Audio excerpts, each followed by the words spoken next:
All right, so today I want to talk about this story from Tony Heller, and he says a new video, How the US Temperature Record is Being Altered, Part 3. Now, if you want to go see the videos themselves, I mean, you can just search him up on YouTube. He's also on some other sites. I think he's got a website as well. So go check him out if you want to see the video itself. I'm not going to play that. But nonetheless, he gets into how the temperature data has been altered.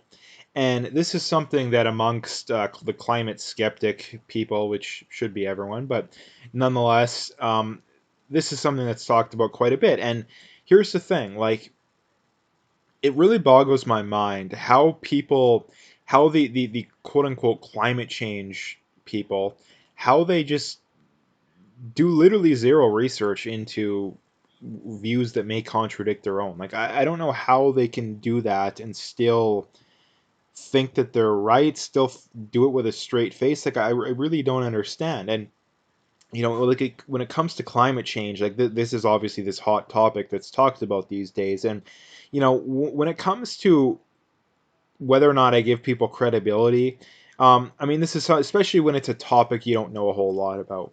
The easiest way to tell that I know, or at least when it comes to does someone have credibility or not? The easiest way, or one of the easiest ways, there may be an easier way, is can they argue the other side's point of view and can they argue it well? Because if you're someone who your opinions, your beliefs are the most rooted in fact, you should be able to argue from the other side's point of view very well because your point of views are still better than those. And this is the reason why I don't trust. I mean, one of the many reasons, but one of the main reasons why I don't trust the whole climate change doomsday crowd, because they don't spend any time whatsoever doing research that may contradict their worldview.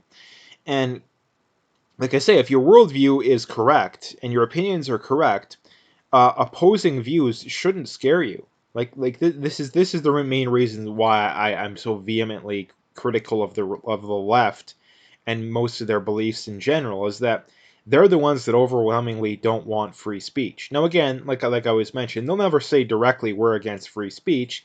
They'll say we're against free speech, but then they'll have a big long list of exceptions, which means you're not for free speech. That's not how free speech works. Either you're for all speech aside from calling for violence and like defamation, or you're for none of it, right? Like talking about uncomfortable facts or hate speech. No, if you're against quote unquote hate speech, then you're not for free speech. At least be honest with people. So anyway, that's kind of a diatribe, but I just wanted to bring that up. Nonetheless, when it comes to climate change, this is something that should be talked about a lot more because the temperature data has been altered, right? Like the temperature data has been altered, and you know, people wonder, well, how do you know this is credible and how it isn't credible? Well, their own graphs show it, right? Like if you look at the videos, he shows how their own graphs show it, and the simple reason that people always wonder, well, why isn't this a bigger story? Why aren't people talking about it more? Is because people don't care. Like the other side, they don't care. Like, I mean, I can give you a perfect example.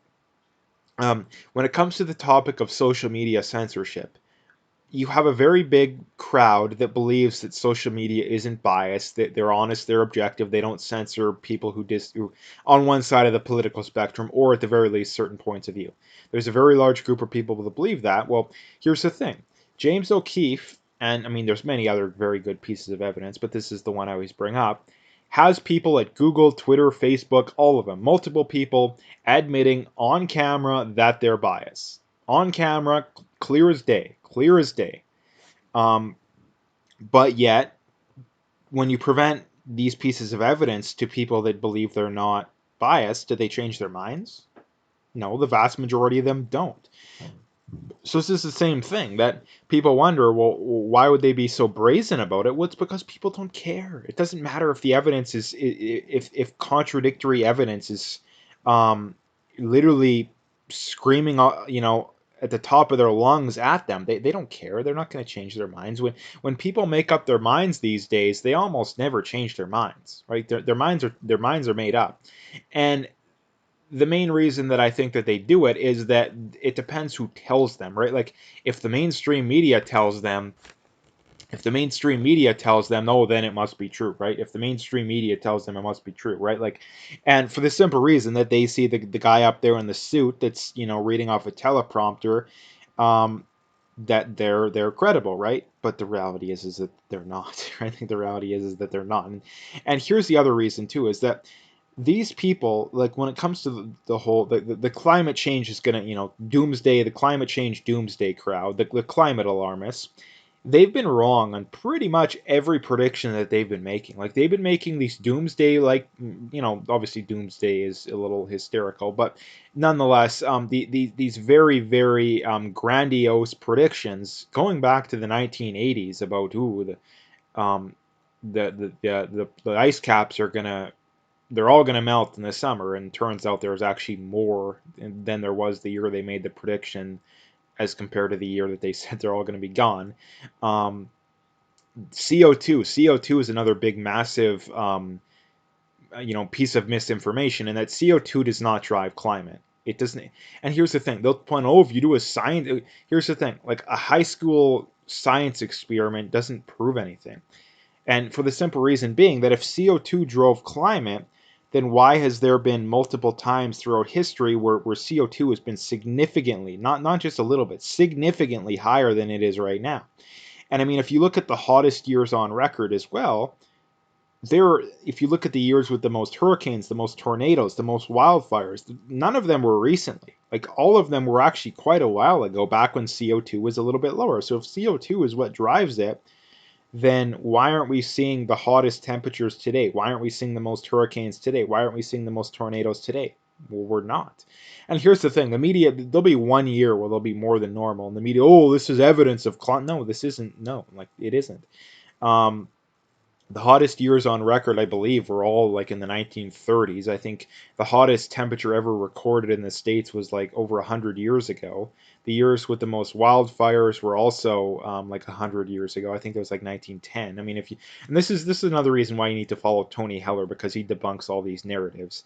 Um, and this is where you learn a lot of this stuff. But nonetheless, like, not to mention too, another thing he points out is that there's been ice ages with low and high CO2, or at the very least, very cold periods with both low and high CO2, and there's been very hot periods throughout history with high and low CO2. So the idea that CO2 drives climate is absolutely asinine. It's absolutely asinine. So anyway, that's pretty much what I wanted to bring up today. I mean, this is a very important thing, in that we have a federal government that's pushing for a larger and larger carbon tax that doesn't do anything. They're pushing this climate alarmism that's complete bunk. It's complete bunk. And here's the thing: the other thing being too is that climate scientists have been caught altering or talking about altering data. I mean, the ClimateGate email scandal, I think it was the University of East Anglia, and that they were literally, I mean, people, hackers caught them talking about altering data. So again, like this is the thing, that if you talk to the average climate alarmist, you would ask them, okay, well, what pieces of evidence would be the most groundbreaking in changing your opinions? And if they were honest with you, they would say, well, number one would be climate scientists being caught talking about or altering the data, which has happened. The other thing being is that the policies we're implementing not working. That has happened as well. So again, if you ask them the most likely scenarios, they've all happened, right? Like this is just more and more evidence that they're not credible, right? And here's the thing: people ask, okay, well, why are people ignoring all this data? Like, this is another question that comes up. Well, if you're right, like if I'm right, well, why are people ignoring all this data? And why are they pushing for things that are only hurting people in general? Well, why they're doing it is that the main goal behind the climate change push, the main goal isn't to address climate change. I mean, they want to do that to some degree, but the main goal is to push for socialism. And the way we know this is that the goal when it comes to this kind of stuff is just to tax people more and more, right? Like the goal of the carbon tax is just another excuse to tax people. The other way is that the author of the Green New Deal, or one of the authors, admitted that the main goal was to push for socialism, right? The main goal is to push for socialism. So anyway, that's what I wanted to talk about today. If you liked the video, make sure you hit that like and subscribe. If you haven't already, make sure you follow me on Twitter. If you haven't already, make sure you follow me on BitChute, Parler. All those links are in the description, so you can find them all there. Like I always mention, it's very important that you support people that are out there speaking the truth. So make sure you hit that like and subscribe if you haven't already, and check out those other links.